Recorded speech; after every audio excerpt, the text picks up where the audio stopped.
Hello جی، السلام علیکم. کیا حال چال ہے؟ ٹھیک ٹھاک اور عزیز عزیز اور صحت سے بھی ٹھیک ہے. ویلکم بیک ٹو اندر ریئیکشن ویڈیو. بھائی جان آج کی ویڈیو ہے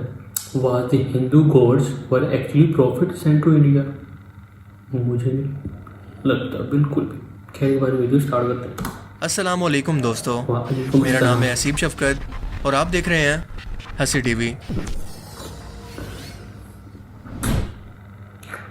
کیا رام، کرشن یا گوتم بدھ جن کے ماننے والوں کی کروڑوں کی تعداد دنیا بھر کے اندر موجود ہے اور انہی ہستیوں پر ایک مکمل مذہب کی بنیاد بھی کھڑی ہے، ان کی اپنی خود کی ہولی کتاب بھی موجود ہے جس میں ان کی سب تعلیمات بھی موجود ہیں جیسا کہ انبیاء کرام پر اللہ تعالیٰ نے نازل کی. اسلامی تعلیمات سے بھی ہمیں پتہ چلتا ہے کہ اللہ تعالیٰ نے دنیا میں کم و بیش 1,24,000 پیغمبر بھیجے جو کہ دنیا کی ہر قوم اور قبیلے میں جہاں پر انسانی آبادی موجود تھی وہاں پر تشریف لائے.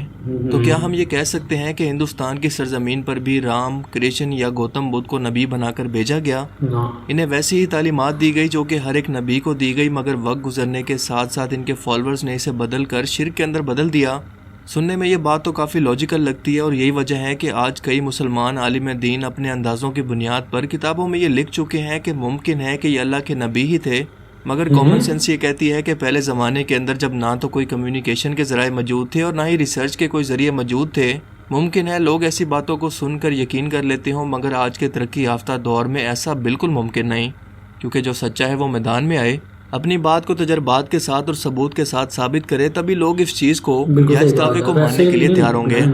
مگر اس کیس میں ایسا بالکل بھی نہیں ہے، بلکہ ایسا سوچنا بھی سب محض دین سے دوری اور گمراہی کا نتیجہ ہے، جس کی وجہ بنے ہیں کئی ایسے عالم دین جنہوں نے خود ہندوستان کی سرزمین پر رہتے ہوئے اپنے ہم وطنوں کو خوش کرنے کے لیے کئی ایسی کہانیاں مفروضوں کی بنیاد پر گھڑی ہیں جن کا نہ کوئی تاریخی حوالہ موجود ہے، نہ ہی حالات و واقعات ایک دوسرے سے ملتے ہیں، اور نہ ہی ان لوگوں کے کردار جو کہ بیان کیے جاتے ہیں وہ انبیاء کرام کی طرح پاک ہیں. ہندوازم کے اندر 3 ملین سے بھی زیادہ خدا موجود ہیں جن کی وہ پرستش کرتے ہیں، مگر یہ سب کے سب 3 سپریم خدا برہمن، شیوا اور وشنو کی عبادت کرتے ہیں. ان سب خداؤں کی خصوصیات اسلامی تعلیمات میں بیان کردہ فرشتوں کی سی ہیں جو کہ کسی سپر ہیرو کی طرح اوتار لے کر زمین پر آ کر انسانوں کی مدد کرتے ہیں، ان سے ملتے ہیں اور انہی کے درمیان رہتے بھی ہیں. قرآن کریم میں یہ واضح طور پر موجود ہے کہ ہم نے ہر قوم کی طرف ڈرانے والا بھیجا، یعنی ایسا پیغمبر جو کہ ہر قوم کو اللہ تعالیٰ کی ہدایت کا راستہ دکھا کر جہنم اور گمراہی کے عذاب سے انہیں بچائے. مگر نام کے ساتھ صرف 25 پیغمبروں کا ذکر ہے اور ان میں سے بھی کسی کی ڈیٹیلز موجود نہیں ہیں، اور کسی کی اتنی زیادہ موجود ہیں کہ ان کی ملک، قوم اور زندگی کے اہم ترین واقعات بھی موجود ہیں، اور کچھ کے صرف نام کی حد تک. کچھ کا ذکر اہل کتاب مثلاً تورات اور انجیل کے اندر موجود ہے، مگر قرآن کریم میں نہیں، یا قرآن کریم میں موجود پیغمبروں کی زندگی کے حالات کی ڈیٹیلز ہمیں ملتی ہے اہل کتاب کی کتابوں میں.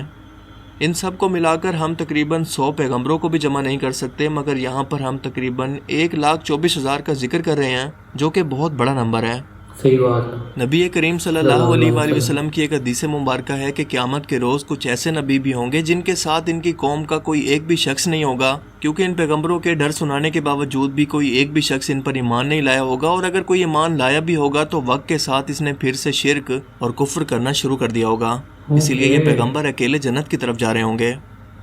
مشہور اسلامی ریسرچر، ہسٹورین اور مشہور اسلامک اسکالر سید سلمان ندوی نے اپنی ایک کتاب کے اندر یہ لکھا ہے کہ شری رام چندر ہندوستان کی سرزمین پر بھیجے گئے ایک پیغمبر تھے، جس کے بعد ایک اسلامی اسکالر کی کتاب خود ایک ریفرنس بن گئی غیر مسلمانوں کے لیے کہ واقعی یہ اللہ کے پیغمبر تھے جنہیں مسلمانوں کو بھی ماننا چاہیے. مگر تاریخی طور پر اس کتاب کے اندر کوئی حوالہ یا ثبوت یا کوئی ایسی وضاحت موجود نہیں. جب تک قرآن یا حدیث میں ایسا کچھ ہم نے اتھینٹک اور حدیث کی کتابوں میں اتھینٹک کتابوں میں یہ جھوٹی نہیں فضائل اعمال اس طرح کی کتابوں میں جھوٹی کہانیاں ان میں جو حدیث کی اتھینٹک کتابیں صحیح مسلم، صحیح بخاری، سنن ابن ماجہ، یہ 6 کتابیں ٹوٹل، ان میں جب تک یہاں قرآن میں نہیں ملتی نا میری دلیل تو ہم مان نہیں سکتے. سیدھی سی بات ہے.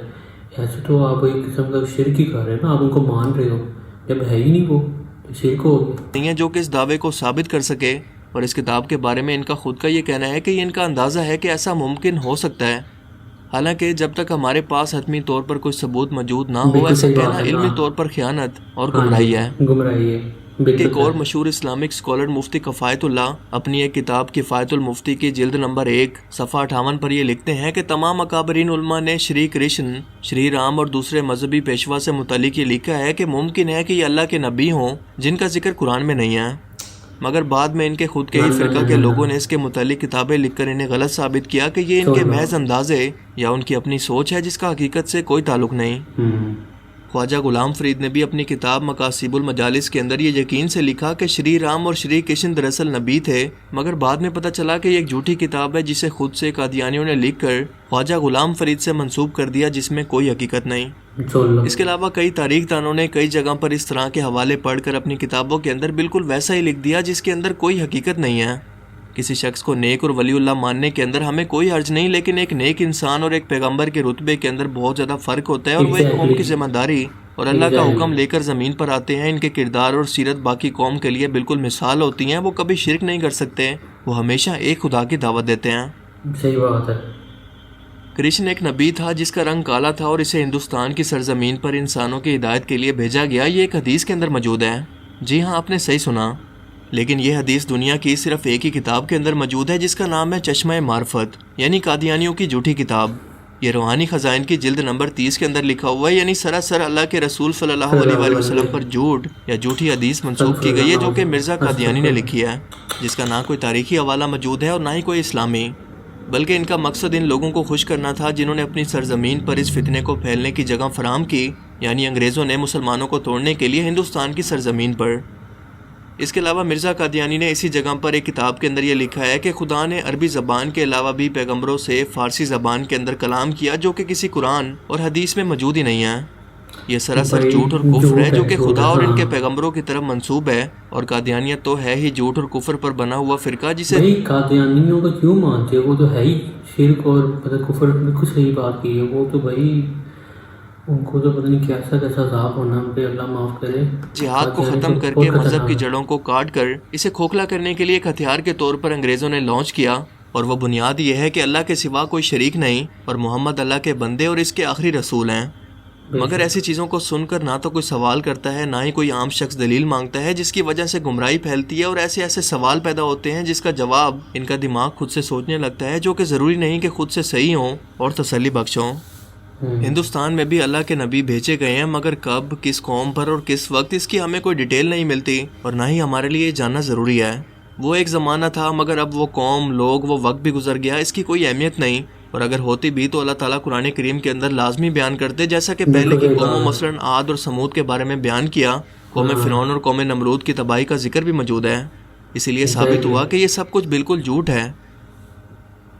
بالکل اسی طرح سے حضرت ذوالکفل کو گوتم بدھ سے بھی جوڑتے ہیں کہ یہ دونوں شخصیت دراصل ایک ہی تھے، اور ثبوت کے طور پر یہ کہتے ہیں کہ گوتم بدھ کا جو کیپٹل سٹی تھا اس کا نام تھا کوپل، جسے اگر عربی میں لکھیں تو بنتا ہے کفل۔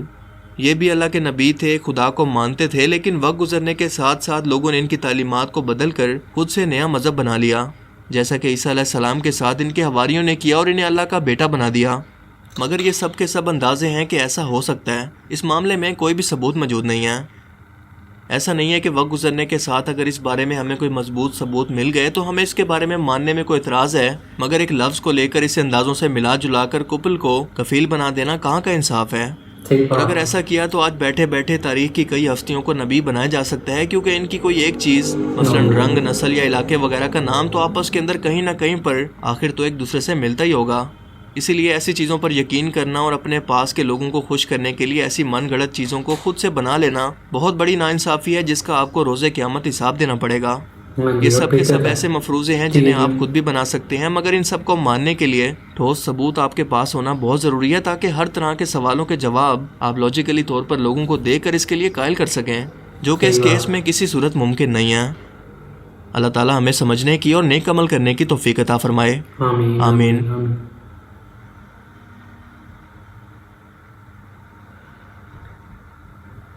میں نے ویڈیو دیکھی آپ نے، بھائی اس طرح کوئی نبی نہیں ہوتا، جو نبی تھے وہ آ کے چلے گئے، اب صرف حضرت عیسیٰ نے آنا ہے، کیونکہ وہ مرے نہیں تھے، ان کو زندہ اٹھایا گیا تھا اللہ تعالیٰ کی طرف سے۔ اور یہ ساری جھوٹی ہیں کہانیاں، مطلب کہ آپ چلو اللہ مانتا نہیں ہو، لیکن ایسا مطلب کہ مسلم ہو کر سوچو آپ، یہ جو ہندو جس بتوں کی پوجا کرتے ہیں ان کو وہ خود بناتے ہیں اپنے ہاتھوں سے، کیسے مطلب سمجھ سے باہر ہے میرے۔ اور مطلب وہ شرک کروا رہے ہیں، ان سے شرک کروا رہے ہیں نا ایک قسم کا، جو بھی اگر یہ نبی اگر آئے بھی ہیں، اگر ان کے مطابق آئے بھی ہیں تو وہ ان سے شرک کروا رہے ہیں. شرک تو ویسے ہی مطلب کہ اتنا حرام ہے کہ اس کی کوئی معافی نہیں ہے اللہ تعالیٰ کے سامنے. خیر یہ ساری جھوٹی باتیں ہیں، ساری یہ قادیانی والے جو کنسیپٹ ہیں یہ تو سارے بہت ہی غلط ہیں. یار آپ کو کیا لگتا ہے؟ میرے کمنٹ میں لازمی بتانا. ملتے ہیں پھر نیکسٹ ویڈیو میں، تب تک کے لیے بہت سارا خیال رکھیے گا.